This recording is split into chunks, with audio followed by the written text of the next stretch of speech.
All right, everyone. Hello, and welcome to the first ever edition of Sunday Night Sketches Live. And what makes it live? I am filming it, that's why. By the time this goes to air, in quotation marks, it won't be live, but it's live right now. So, here we go. This is going to be fun. Today, I am going to be, hopefully, creating a half-decent drawing of Imperator Furiosa from the most recent of the Mad Max films that came out, that being Fury Road.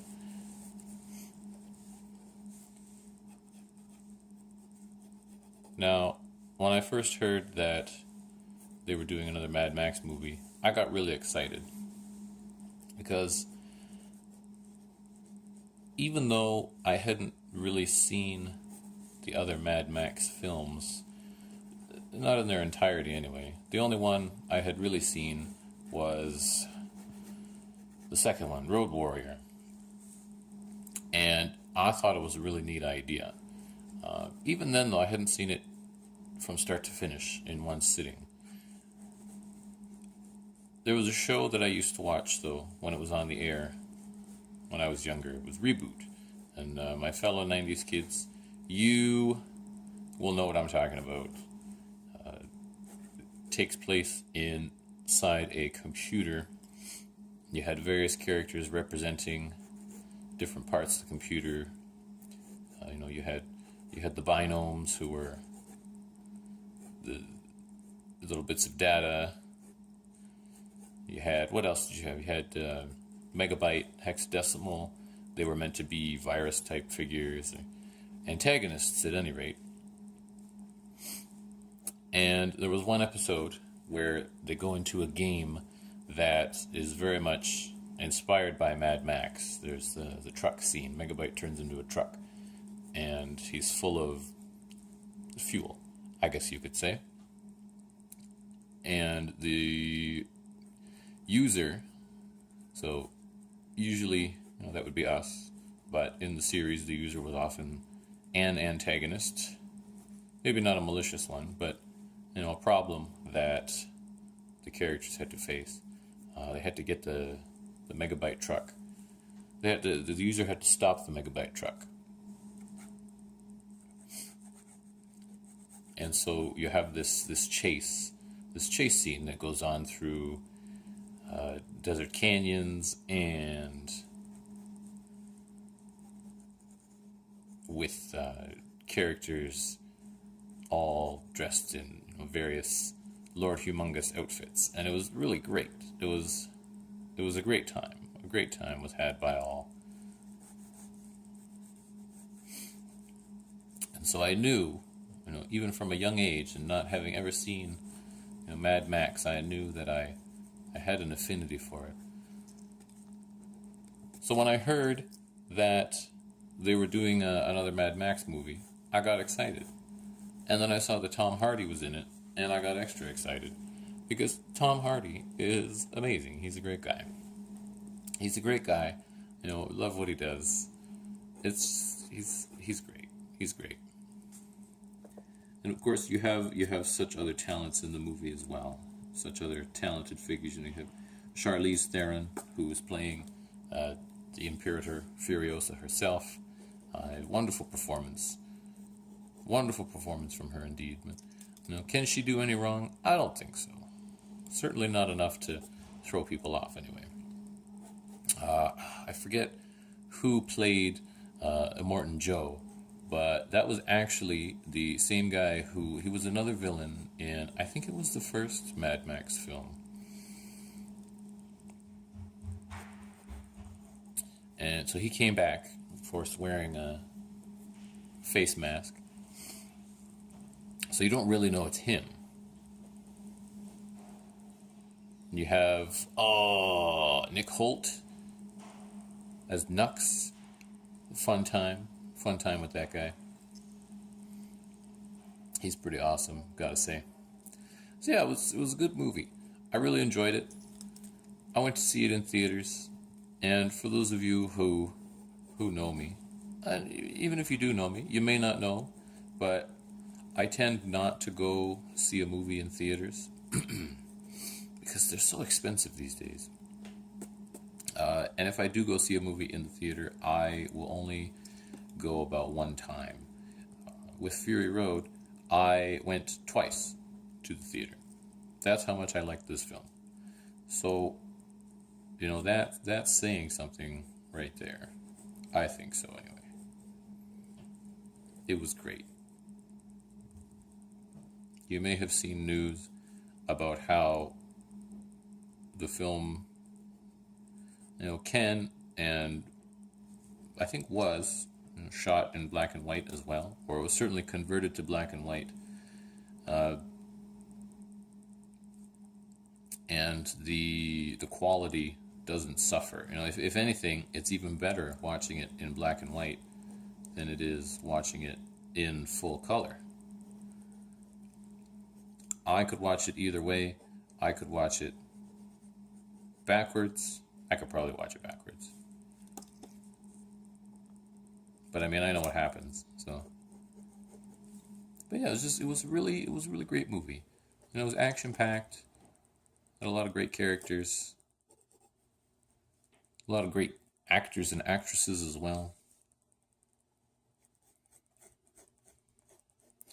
And so I thought, why not do something from Mad Max? Why not do something in honor of the Mad Max film series? So I thought I'd do Imperator Furiosa. She's a tough nut, this one. She's a tough nut. The lower half of her left arm is missing. There's a condition out there, I forget what it's called, but that was the reasoning behind it. And if you even consider the world that she's in, it makes sense. I suppose I speak from a position of privilege here, but you could argue that she's one of the lucky ones because she still has part of an arm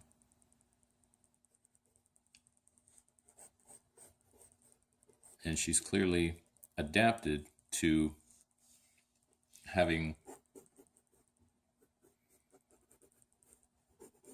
only part of the other one.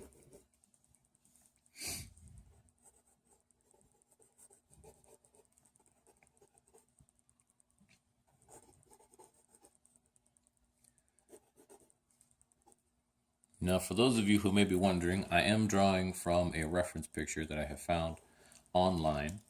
I find, especially when drawing women, I have a hard time. I have a difficult time getting shapes right, if you catch my meaning. I'm sure you understand.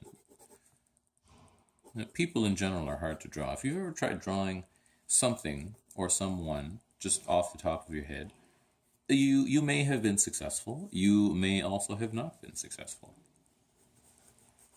I know I haven't been as successful as I would like to be.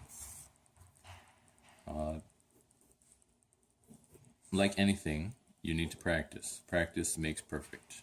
If it doesn't make perfect, it certainly makes better. And so, like anyone else interested in self-improvement, I have been practicing my drawing, and I think I've been getting a lot better. But it's always good to use the resources available to you as well. Use your resources. No man is an island, as the saying goes. And I certainly am not an island. Even though I float. Do islands float? No, they don't float. This is why I teach English and not geography. But I digress. So I am using a reference photo in order to help me better draw the Imperator herself.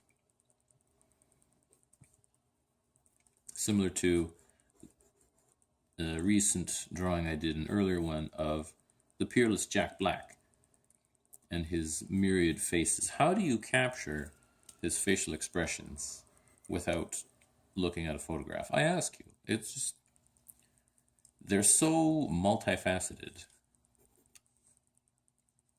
He's a difficult man to pin down on paper. But, you want to try. You want to try. And so here we are, filling in the details, or starting to fill in details anyway.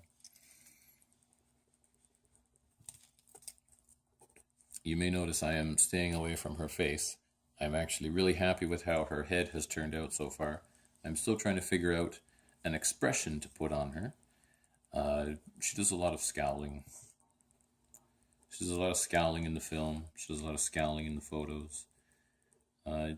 Furiosa is not a happy person, and for good reason. I mean, you'd be pretty unhappy too if you lived with a Morton Joe and he put you to work doing things you didn't want to do, or things that were not kosher. He's certainly not a benevolent leader. I mean, he provides, yes, that's true. I would argue he is a provider of the necessities of life in the same way that a hurricane is a provider of water. It'll water your crops, but it'll also take most of them away. So, it's all about perspective, my friends. It's all about perspective. So she doesn't have much to smile about. Not even when the immensely handsome Tom Hardy wanders in and does his thing.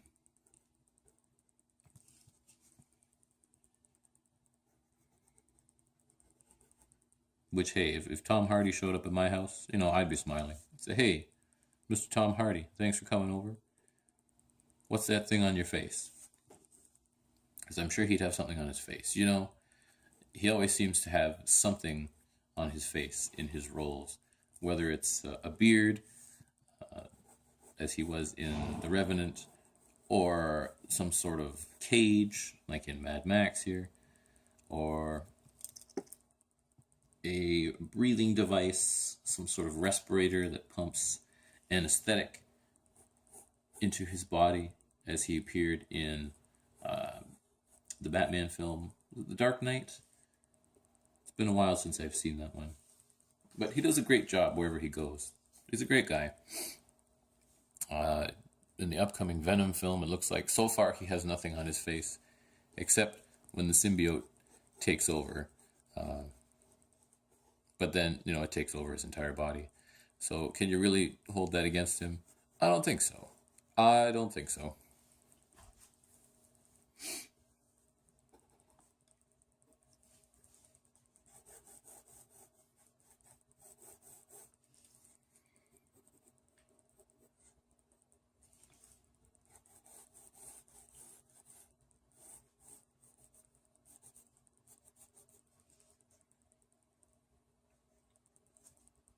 So now I am getting to her hand.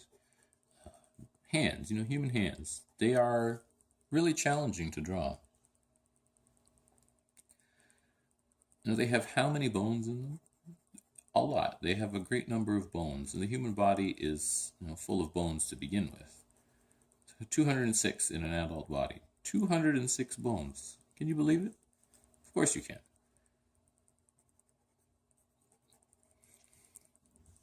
But thinking about the number of bones available in the human hand, that speaks to many, many possible configurations of the human hand.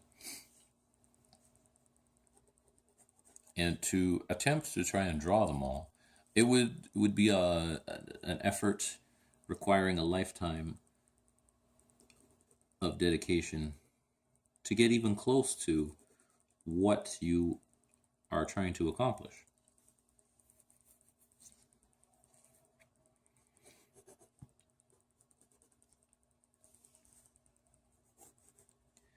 But again, there's that whole idea of practice. Do what you can. Learn from your efforts and continue to grow.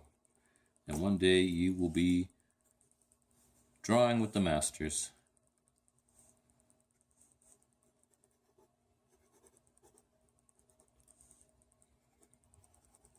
So here I am.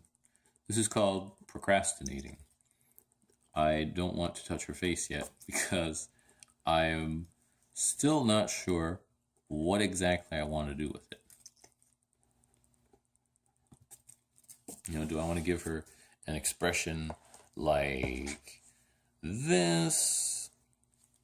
If we have her face, you know, do I want to give her an expression like this? Do I want to give her an expression like this?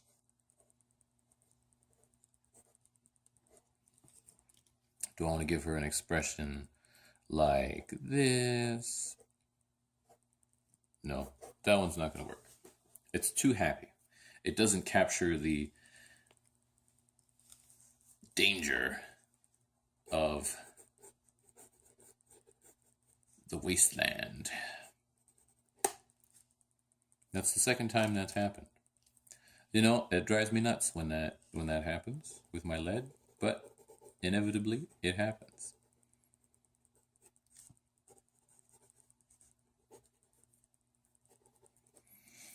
It's one of the hazards of the job, I suppose. All right, let's try this face. Oh, hang on. I have a few more fancy gears and knobs we can put on her prosthetic arm here.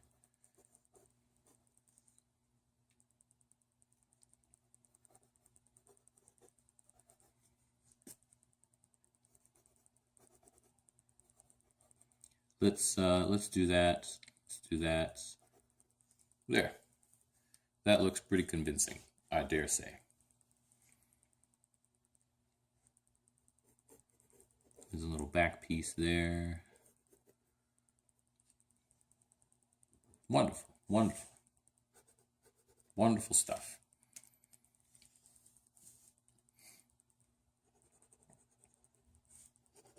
All right, so now we're going to move into her actual face itself. You see I have the ear already done up here and her hair.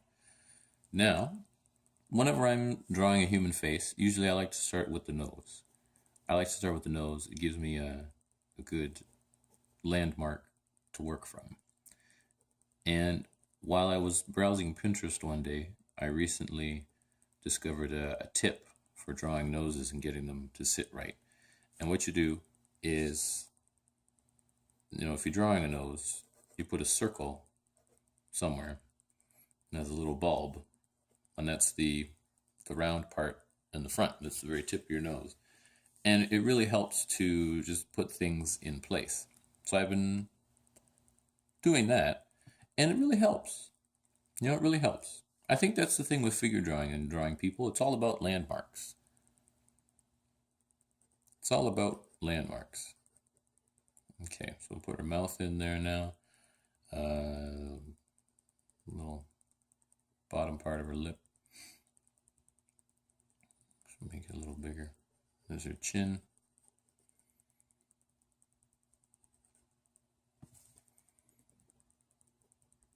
The philtrum, technical term for the Cupid's bow. Now the eyes. Now whenever I do eyes, I always do circles first. I always do big circles. And, you know, you're looking at it, and it looks really weird. It looks really weird. Then I start to put the lids in.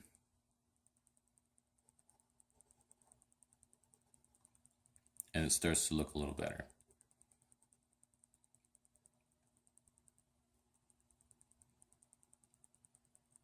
Not a big fan of that. I feel it's too close together. So what I'm going to do, I'm going to erase it, and I'm going to try again. That's the wonderful thing about pencil, about using pencils.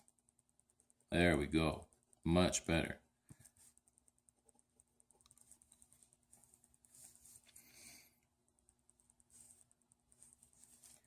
Now we'll actually fill in the details of the eye.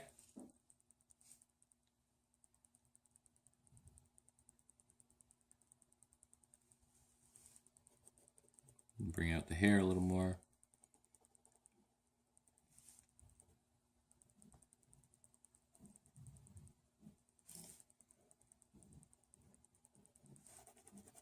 Okay.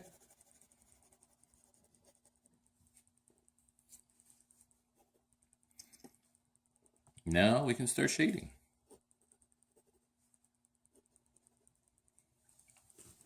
So what I'm going to do, whenever I am shading something,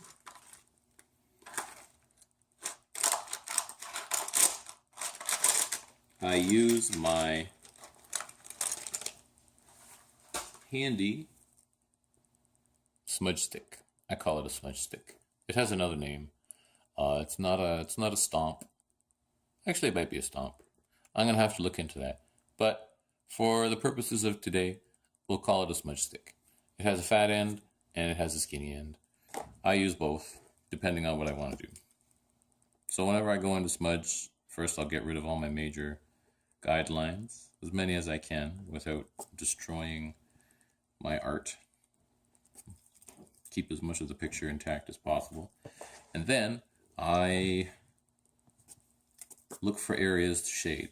So I know right away I have to do a big fun thing with her head here, because if you'll recall from the film, Furiosa and the War Boys, they had the black mark on the top half of their heads. And they often used motor oil to smear that all onto their faces to really bring them out, make them look very fearsome. So we have to give her that. We have to give her that on top of the other shadows on her face. What I'm doing right now is I'm just solidifying some of my lines here, helping to bring them out a little more.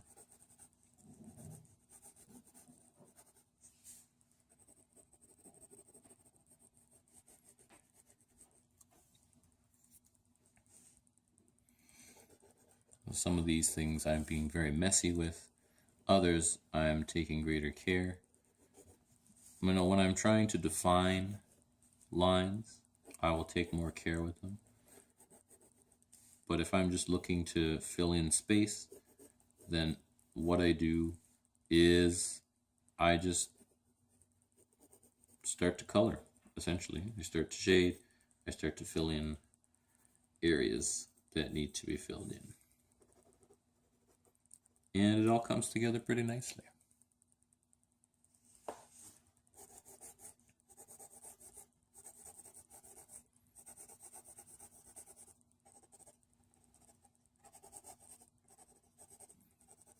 Now this area was pretty dark to begin with.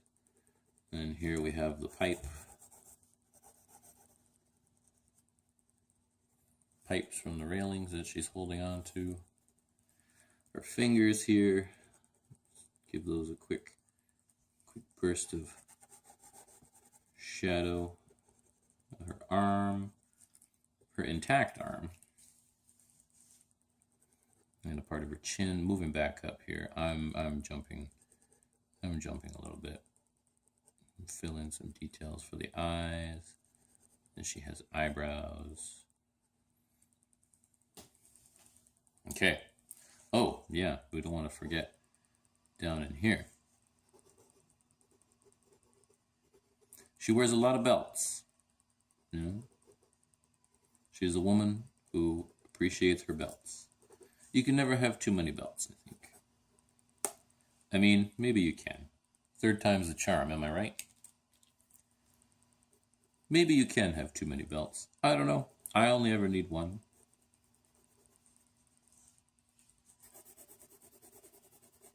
But then again, I don't carry a lot of equipment on my person. So maybe I'm just missing out. Alright. So we have this. Now we get the stick.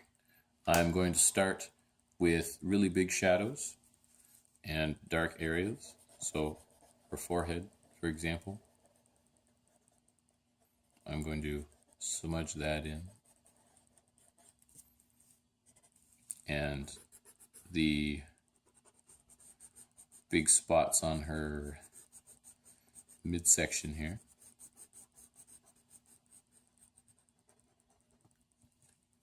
I'm also going to get underneath the shoulder contraption she has.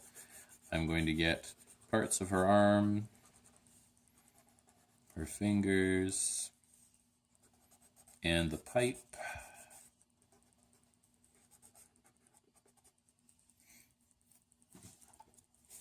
I'd also like to get in here on her side. And we'll just get in the front here too. So I like to block off my big areas first.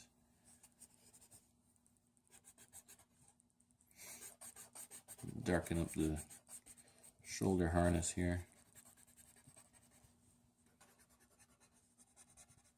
Get the arm.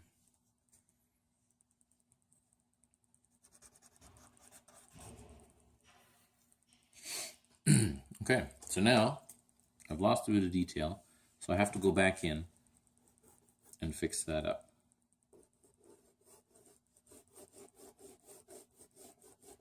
So that's what I do. Wow. Go in, go over areas that may have lost some detail.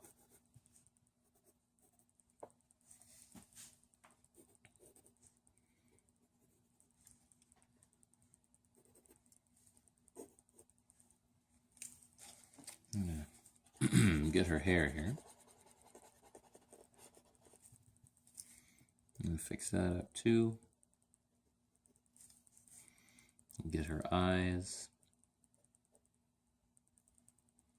Have to get her nose too. Don't forget the nose. The nose, you see.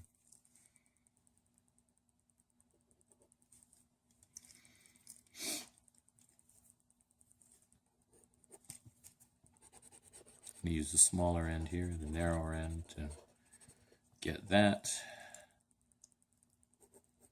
Okay.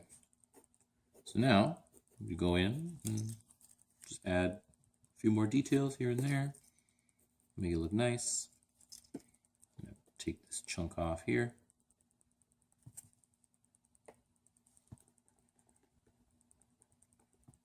Clean up some of these smudges that made it out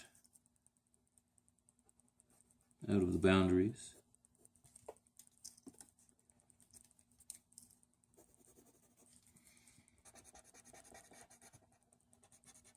Now her prosthetic arm, parts of it, well, a lot of it is metal. And so with metal, you know, you have different pieces reflecting different ways. Just try and identify those areas.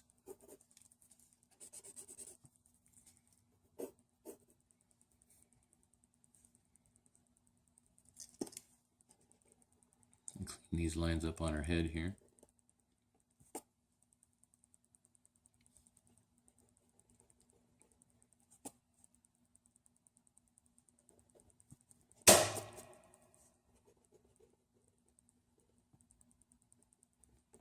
Got somebody trying to break into my apartment.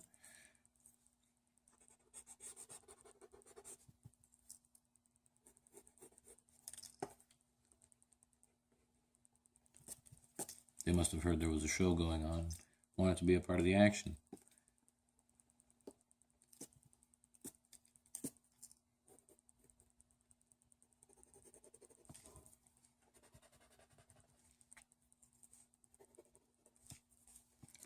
Here I'm looking for just areas that really need to be darkened up. So I can hit those. The areas that need to be lightened up. So I can hit those.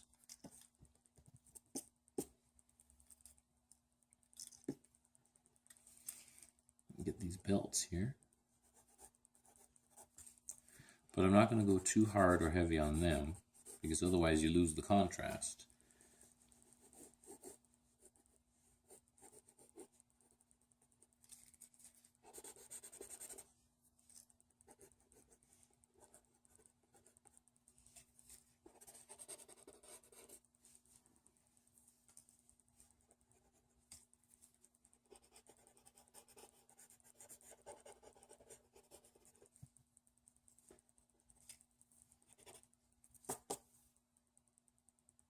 All right. So now, all that's left to do is fill in the background, the negative space as it were. I got nailed for that when I was in high school.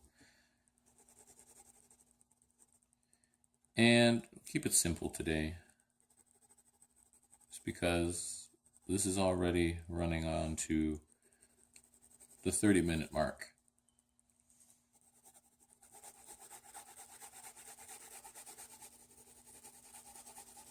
So just give it a nice, simple background.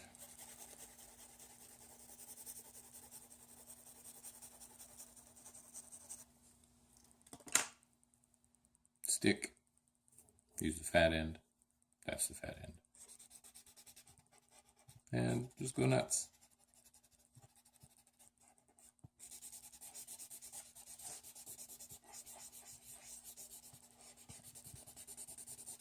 Follow my lines so I don't lose too much.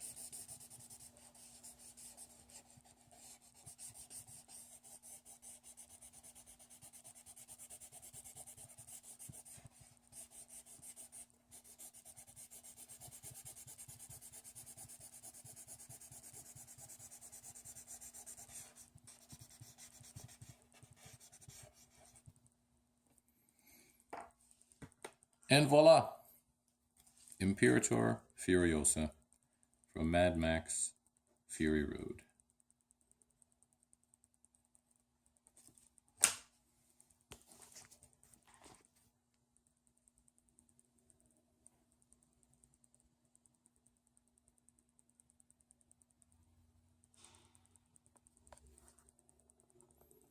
I hope you've enjoyed the show. Thanks for watching, and here's to many more.